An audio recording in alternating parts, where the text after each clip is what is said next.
Bonjour à tous, j'espère que vous allez bien. On se retrouve aujourd'hui pour une nouvelle vidéo sur Chainsaw Man. On va voir comment Makima manipule Denji pour arriver à ses fins. Mais avant de commencer, n'hésitez pas à liker la vidéo et à vous abonner à la chaîne et à mon compte Instagram. On perd pas plus de temps, c'est parti.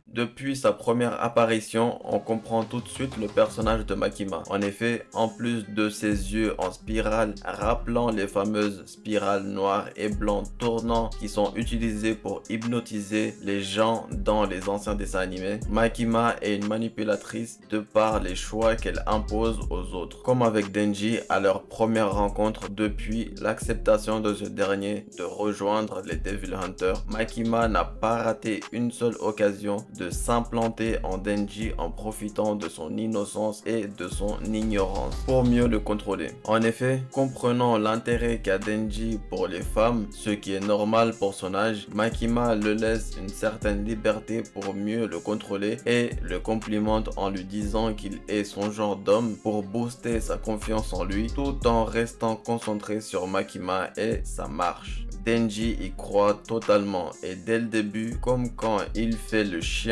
ou quand il refuse de partir avec Aki jusqu'à ce que Makima lui dise d'y aller, Denji est déjà sous l'emprise de Makima. Et même en étant honnête avec Denji en lui disant qu'il ne va être que son chien, Denji ne peut pas s'empêcher de se laisser faire, prouvant la solidarité de l'emprise de Makima sur Denji parce qu'il est innocent et ignorant. Mais pourquoi? Pourquoi se focaliser sur Denji plutôt que sur quelqu'un d'autre? Après tout, ce n'est qu'un petit nouveau. Eh bien, pour le cœur de Denji, c'est-à-dire Pochita. En effet, Makima a senti dès le début et a vu que Denji n'était pas comme les autres. Et depuis ce moment, Makima se concentre sur Denji. En effet, on l'a vu durant la saison 1 que Makima n'est pas la seule à s'intéresser au cœur de Denji, c'est-à-dire Pochita. Et plutôt que de vouloir le tuer comme les autres, je pense que Makima veut le contrôler, ce qui ne serait pas étonnant vu que c'est ce qu'elle sait faire de mieux. Cela prouve l'importance et la dangerosité que représente Pochita et sa puissance a été montrée dès l'épisode 1. À peine Denji venait de fusionner avec lui, il a pu tuer une horde de zombies et même le démon zombie sans problème. Et ensuite, il a pu enchaîner jusqu'à ce qu'il soit en face d'un ennemi de haut niveau, ce qui l'a poussé à s'entraîner. Makima veut donc cette puissance pour elle par le biais de Denji. En effet, après avoir implanté la graine en le complimentant, en lui donnant un avant-goût de ce qu'elle sait faire sexuellement et en profitant d'une situation de faiblesse pour lui donner son premier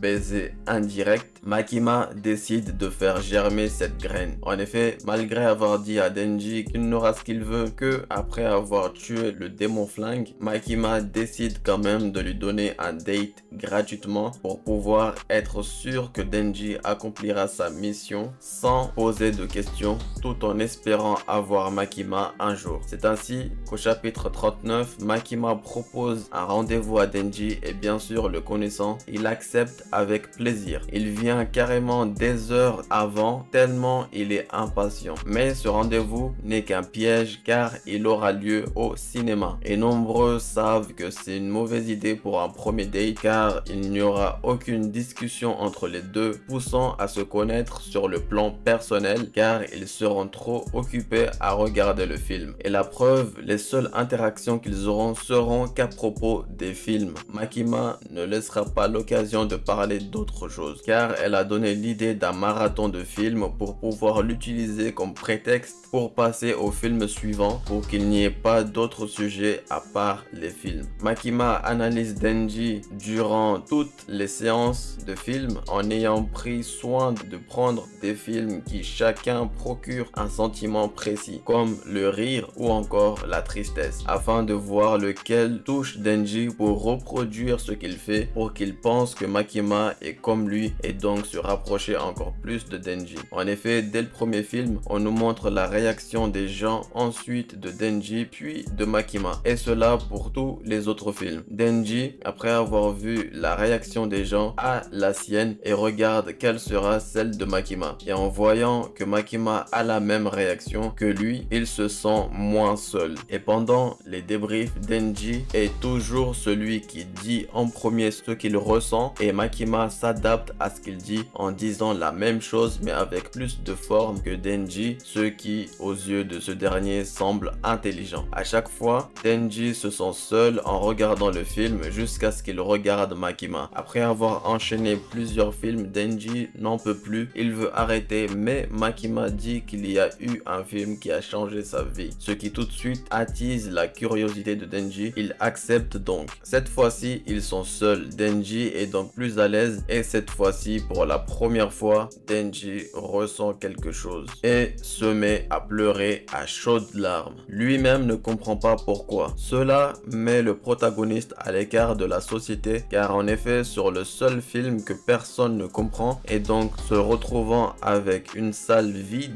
Denji ressent ses propres émotions qui sont différentes de ceux des autres. Bien évidemment, Makima n'a pas raté cette réaction et encore une fois s'adapte à Denji car quand Denji détourne son regard pour regarder la réaction de Makima en disant qu'il veut pas qu'elle le voie comme ça, elle pleure. En effet, comme Denji, Makima pleure. Mais à la différence de Denji, ce n'est pas sincère. Denji est montré complètement, on voit son visage entier et donc ses deux yeux alors que Makima n'est montré que de face, ce qui montre qu'elle ne montre pas totalement ses sentiments à l'instar de Denji. Elle joue sur l'hypocrisie durant toutes les séances, elle a toujours eu la même expression faciale contrairement à Denji qui lui en a des différentes. Makima est toujours montré du point de vue de Denji concernant les réactions. Et cette fois encore, Denji ne se sent plus seul une fois qu'il a vu que Makima est entre guillemets comme lui. En effet, l'auteur joue avec les images car du point de vue de Denji, on a l'impression que Makima est déboussolé comme lui. Mais on nous donne ensuite un autre point de vue qui est cette fois de face. Denji pleure et on voit que c'est sincère mais Makima a l'air ridicule. Ça se voit qu'elle ne pleure pas et joue très mal. Et quand on regarde ses larmes, on peut voir que sur l'œil du côté de Denji, il y a une seule larme qui est plus longue que sur l'autre œil. On le sait tous, en gardant les yeux ouverts sans cligner pendant longtemps, il y a des larmes qui coulent. Makima a utilisé cette technique aidée par l'écran géant. Elle a bien fait attention que sur l'œil du côté de Denji, il y ait plus de larmes que sur l'autre œil. Étant l'œil le plus important, l'auteur, après avoir sublimé Makima avec une magnifique page, casse l'émotion en nous montrant son vrai visage avec une case qui aurait pu ne pas y être. On voit alors comment Makima se joue de Denji. Après ça, Makima s'adapte encore sur ce que dit Denji en disant la même chose encore une fois. Quand on les regarde tous les deux, on peut voir les yeux de Denji avec encore des traces de larmes, ce qui montre qu'il a vraiment pleuré, alors que Makima n'a rien. Elle a exactement le même visage que quand elle est rentrée. Elle profite de ce moment de faiblesse de Denji en rajoutant encore plus d'émotions après les larmes pour que cette soirée soit inoubliable pour Denji. En effet, après que Denji lui ait demandé s'il a un cœur, Makima en profite pour se rapprocher de lui, mais plus de son cœur qui est Pochita, ce qui montre encore une fois ce qui l'intéresse vraiment. Après ça, elle rajoute un dernier coup d'hypnose avec ses yeux, dit à Denji qu'il en a un. Ce dernier croit qu'elle parle de lui, mais quand elle dit qu'il en a un, parle en fait de Pochita. Elle peut donc partir contente car elle s'est rapprochée encore plus de son but. C'est tout pour cette vidéo, j'espère qu'elle vous a plu. N'oubliez pas de liker et de vous abonner. Et moi je vous dis à très bientôt pour une nouvelle vidéo. Adios!